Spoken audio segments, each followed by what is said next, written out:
Last but not least, y'all know what time it is. It's rapid reactions, a whole lot of topics, a little bit of time. Jay, the floor is yours. All right, Raiders quarterback Derek Carr, who turned 30 in March, says he feels like he can play another 15 years, a la Tom Brady. Should we believe Carr can play into his mid 40s like Tom Brady? Drink. Yeah, he could play into his mid 40s like Ryan Fitzpatrick. Like, no, not like Tom Brady. Like, if you want to put the age, yes. Skill set, no. So yeah, I do believe he can play into the 40s as a backup or third string or whatever the case might be. But like Tom Brady, probably not, folks. Probably not. Don't have that much confidence. Tragic news from college football as 19-year-old Virginia Union freshman defensive end Quandarius Winburn has died after collapsing during practice over the weekend. Your thoughts, Jay? I think you said it all in the lead in. Like it's just simply a tragedy. It brings back memories of what happened to Vikings lineman Corey Stringer. That was a couple of decades ago, if I remember correctly. It's just something that we would all just take a moment and maybe longer than that and just think about what that means. And I just look back. I'm looking at this, and I really hope it was just a one-off tragedy, and it was like it's nothing that we look back and say, "Oh, the coaching staff was out of control," or just there was something that someone that was supposed to be taking care of that young man did wrong and led to his death. That's what I hope we don't hear about none of that. Free agent point guard Dennis Schroeder is signed with the Boston Celtics for 1 year, $5.9 million. Drink, he turned out a big extension from the Lakers during this past regular season. So how do you assess this latest development? His game matched his thinking capacity. It's piss poor. Listen, here's the deal. I don't know who Dennis Schroeder thought he was to turn down the extension from the first place. I'm a bet on myself. And now look at you. Look at you. Think about this. You could have signed a contract, right? And you could have been playing with Anthony Davis and LeBron James for the next at least 2 years, right? Instead, now you signed a 1 year deal to play with Boston, and you better hope Boston makes some other upgrades, or you ain't going very far with them either. Not with the Nets and the Bucks and hopefully and the 76ers get their act together. It's gonna be tough sledding over there. So listen, he made a very, very horrible mistake. His game didn't live up to expectations, and now his new contract pretty much matches the output that he gave out. It is what it is. Good luck to everything you got going on, Dennis Schroeder. Los Angeles Dodgers superstar outfielder Mookie Betts has been placed on the injury list due to a right hip injury. How concerned should Dodgers fans be about this, Jay? Well, I'd say they should be mildly concerned.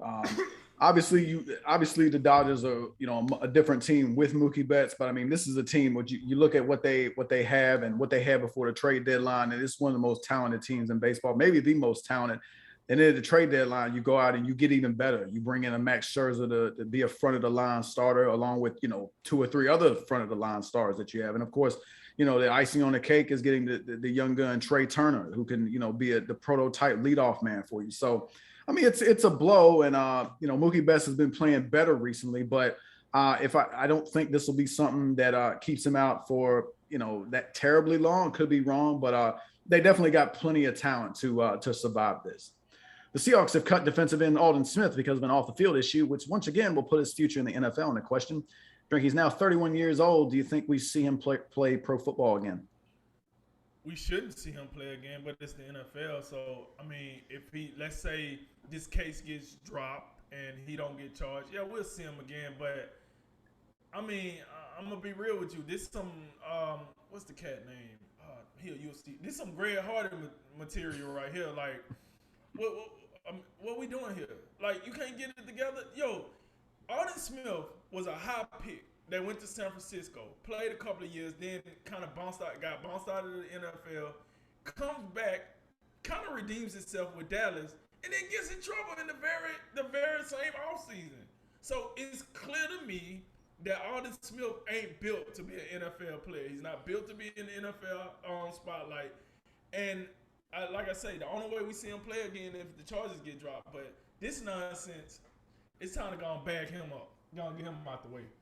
Charlotte Hornets GM Mitch Kupchak said his team plans to develop his team's three young centers over the next 3 seasons in hope that one of them become a star. What do you think that's what do you think of that strategy, Jay? He must be really confident in the job security. I didn't even know Mitch Kupchak was still a GM. I hope he checked with Michael Yeah. Jordan before he put out the statement like in the next 3 years. Are you going to be there in the next 3 years, Mitch? This sounds like a little bit backwards. It almost seems like really we're spending this much time on like three centers who, two of their names escaping me. I remember the Vernon Carey name. So I don't know. I think Mitch look a little backwards. Are you looking for the next Shaq? Mitch, I don't even think Shaq could play in today's NBA, all that effectively anyway. So yeah, I'm not much on this strategy, to be honest. The Pac-12 says its football teams will be subject to forfeitures if a team cannot play due to COVID-19 cases. It's weird because we got all these vaccines. Anyway, what are your thoughts on that, Drink? I don't. I mean, I like the toughness, but I just don't think the Pac-12 is the conference that can get away with some bull crap like this. To be honest with you, even if you had full capacity with the league, I don't know how many people watching it that's not on the West Coast. And now you saying, "Oh, y'all sick? Oh, USC, y'all sick? Yeah, then y'all forfeit. Oregon, y'all sick? Y'all forfeit." I don't know how that's gonna work out for the league. I mean, maybe the SEC can pull something like this. Hey, Alabama, you might have to forfeit. Hey, but we still got Georgia and LSU and all these other teams that we can, depend on. So, yeah, I don't know if that's a smart move by the Pac-12, but I kind of like the hammer. I'm not gonna lie, I like them dropping the hammer a little bit, but wrong conference. The Colts have extended head coach Frank Wright through the 2026. And this comes on the heel of GM Chris Ballard's extension, which also is run through 2026. Thumbs up or thumbs down, Jay? Two thumbs up. One of the best GM head coach combinations in football. Be interesting. Maybe we do a list one of these days on the top GM head coach combinations. I think they at minimum top 5. And I think good for Jim Irsay for recognizing it and getting these guys locked up. Excellent. More name, image, likeness news as Dr. Pepper is partnering with Clemson quarterback DJ Ukulele on their new Fansville ad campaign that will hit screens during the upcoming college football season. What do you think of this, Drink? I think it's smart by the quarterback. Listen, what other organization hangs around college football more than Dr. Pepper?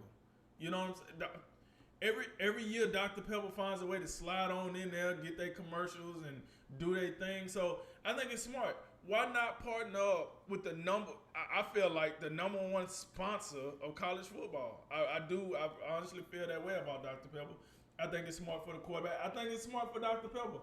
I can see them partnering up with more of these quarterbacks to get more. Get probably 2 quarterbacks per league, per conference. I can really see that, and I think it's smart for both sides because we know what Dr. Pepper mean to college football and we know what college football mean to Dr. Pepper. So it makes sense to me. Last one. Valparaiso has adopted the Beacons as their new team name. The Beacons, huh? And that will replace the former name, which was the Crusaders. Jay, does this make sense to you?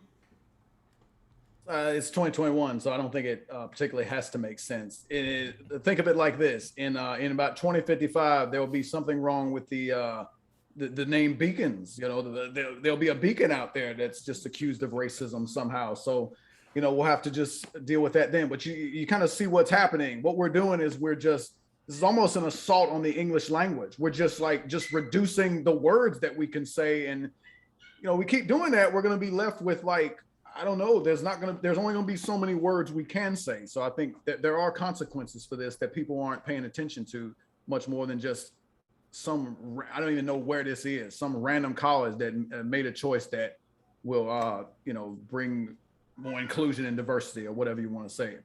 Anyways, that concludes today's Drink of Wisdom. Thanks for joining us this evening. As always, like, listen, share, subscribe, and send us to Dr. Pepper because we love to be sponsored as well. And I'm Jay Wise. Right. And I'm Nathan Drinker. And remember, make tomorrow better than today and make today better than yesterday. And you know what we gonna do. We gonna holler at you until next time, baby.